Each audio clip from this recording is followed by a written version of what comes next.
Today we are going to discuss exactly how to double your money with these 3 investment ideas.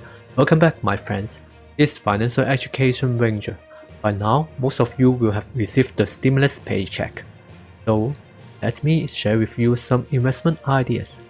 Gold prices are surging from a very bullish EIA crude oil inventory report, and as dollar weakness returns, despite recent concerns over both the AstraZeneca and Johnson & Johnson COVID vaccines, the core demand outlook is starting to improve as some European countries are heading in the right direction for opening up. Switzerland will open theaters and outdoor dining. Denmark will slowly reopen their borders next month, and France appears supposed to reopen bars and restaurants next month as well. After seeing the EIA crude oil inventory reports, OPEC Plus members must be very pleased with their gradual output increase strategy.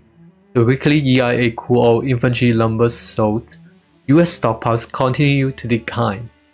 Stockpiles now at the lowest level since February, with East Coast inventories punching to the lowest in 30 years.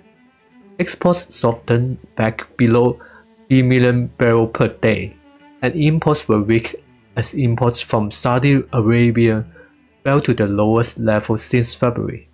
We are still going to use oil for most of our cars and ships. It is going to stay for a period of time. So, how can we invest in oil? For ETF, XLE is an option. For people who like smaller company, SSL is a good choice. Its growth is over 100%. By the way, since I provide information for free, please show your love by like, comment and subscribe this channel to make this channel grow. The next investment idea is copper. Copper resumed its rally on Wednesday as analysts expect increasing demand and likely low supply to drive prices even higher. Copper for delivery in May was at $4.13 per pound on the COMEX market in New York. China's manufacturing expanded at a faster than expected pace in March, while activity in the construction sector also increased during warmer temperatures.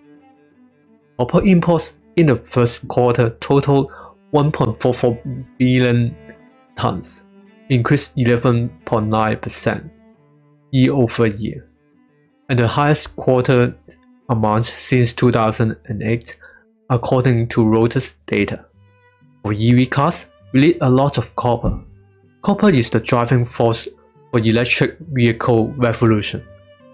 Copper is prevalent in 3 key areas of electric mobility: energy storage, charging infrastructure, and vehicle production. According to the International Copper Study Group, electric vehicles use approximately 4 times more copper than cars with internal combustion engines. Wood Mackenzie expects global EV sales to rise from 5% of all vehicle sales today to 50% by 2040. The technological revolution is first expected to stimulate the demand for copper. Copper demand in EVs should increase by a multiple of 4 within the next 7 years. Smart cities are employing new information technology solutions to solve urban problems of housing, transportation, energy, and governance.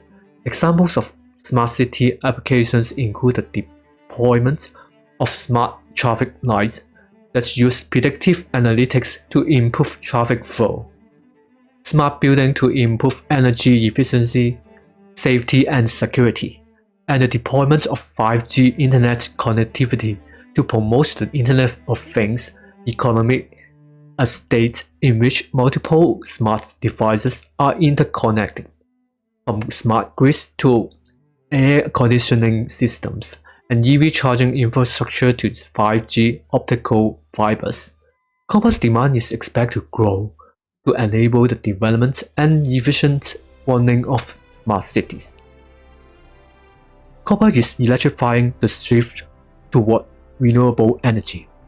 copper's strong conductivity makes this an indispensable component of renewable energy power generation systems such as solar, wind, and hydro generators to achieve optimal efficiency in power generations and transmissions.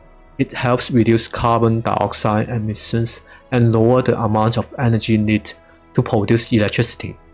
According to the International Energy Agency, the world will add nearly 200 gigawatts of renewable electricity capacity in 2021, up from just over 50 gigawatts of new renewable electricity capacity added in 2007.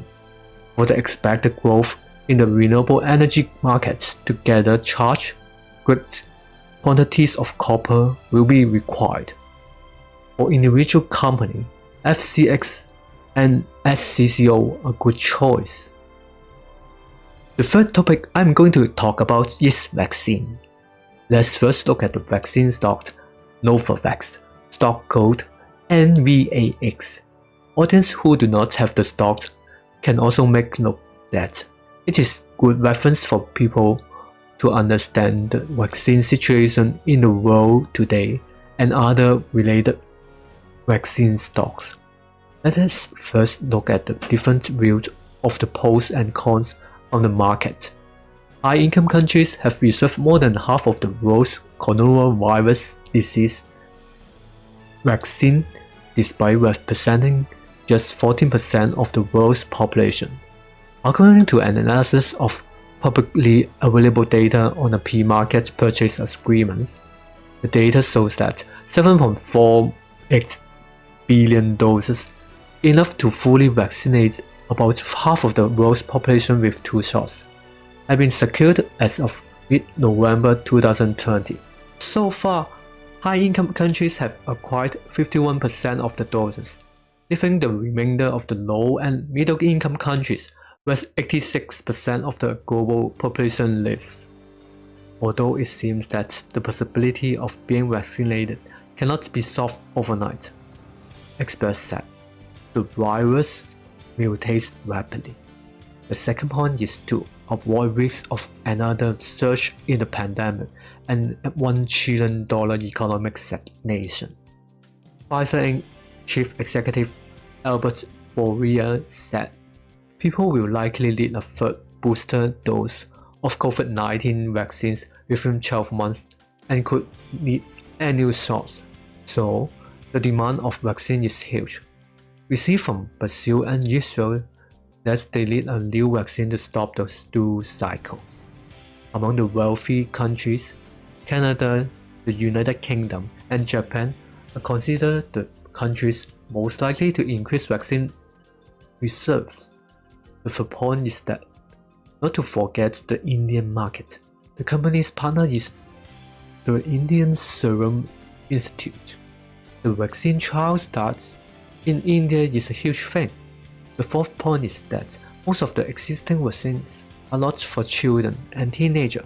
Novavax is now experimenting on children and teenagers, which is the comparative advantage.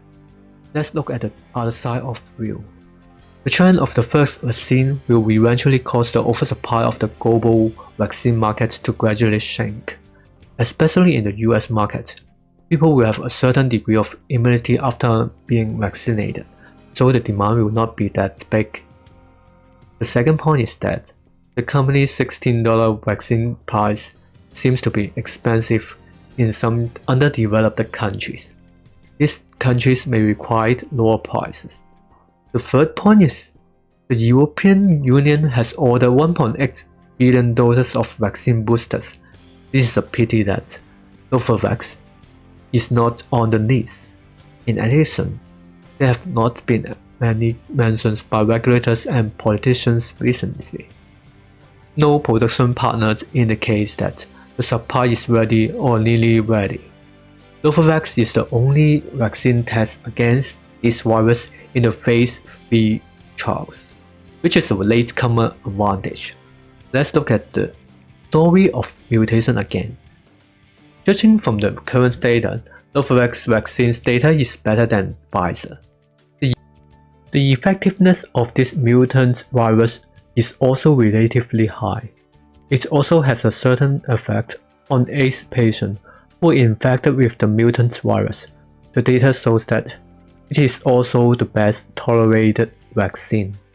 A new flu combination may appear in the future. Regarding storage and transportation, Novavax transportation and storage conditions require 28 degrees.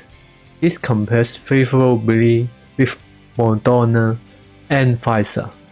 Pfizer vaccines still need to be frozen, which does not require ultra-low temperature. Assuming that Novavax is approved by FDA, its vaccine may be more conducive to mass sales, especially in rural or remote areas. Judging from the approval status, the company starts to conduct clinical cost examinations for the new vaccine. Novavax has submitted for approval in United Kingdom.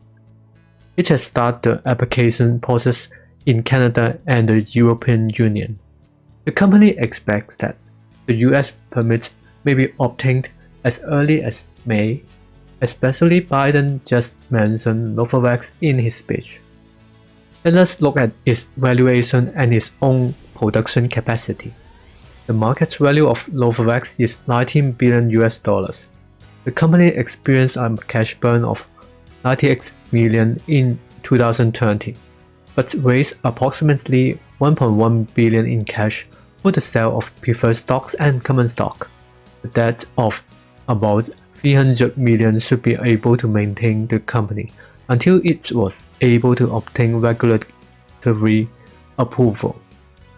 Generally speaking, the profit margin of vaccines is large enough, but if the supplies pricing power weakens, the revenue potential may not be as strong as previously estimated.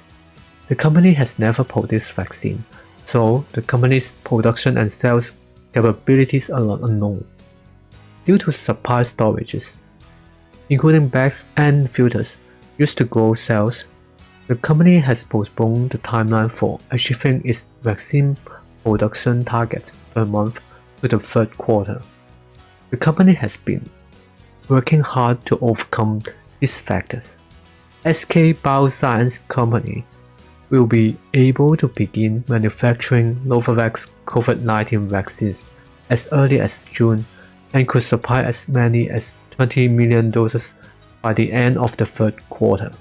The US drug maker signed a license agreement with SK Bioscience to produce 40 million doses of its COVID-19 vaccine for South Korea.